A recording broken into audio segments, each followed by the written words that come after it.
Bashkimi Demokratik për Integrim ka paraqitur kallëzim penal ndaj ministrit të drejtësisë Igor Filkov për shkelje serioze të detyrimeve kushtetuese dhe ligjore. Sot, para këtij institucioni, paraqesim kallëzim penal ndaj Ministrisë së Drejtësisë së Maqedonisë së Veriut për shkelje serioze të detyrimeve kushtetuese dhe ligjore.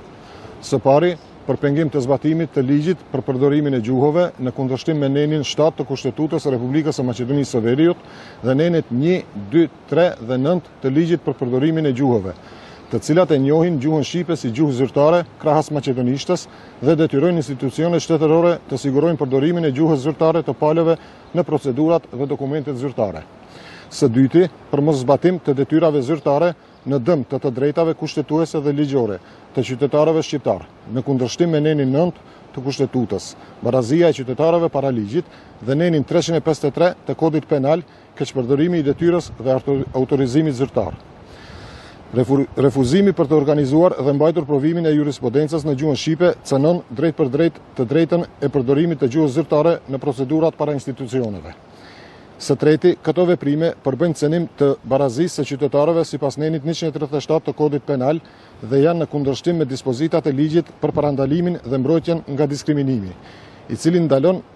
çdo formë diskriminimi mbi bazë gjuhe dhe përkatësie etnike.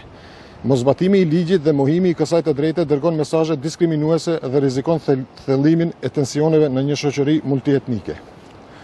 Sipas ligjit për përdorimin e gjuhëve, institucionet shtetërore, përfshirë institucionet e drejtësisë, janë të detyruara të sigurojnë që proceset, dokumentet dhe komunikimi zyrtar të zhvillohet edhe në gjuhën që e flasin së paku 20% e qytetarëve.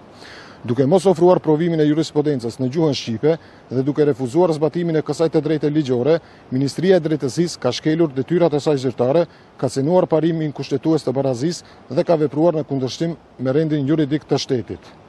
Për këto arsye, kërkojmë nga Prokuroria Themelore Publike të ndërmarrë menjëherë veprimet hetimore të nevojshme, çështja të procedohet para gjykatës kompetente dhe zbatimi i ligjit të garantohet pa asnjë formë diskriminimi.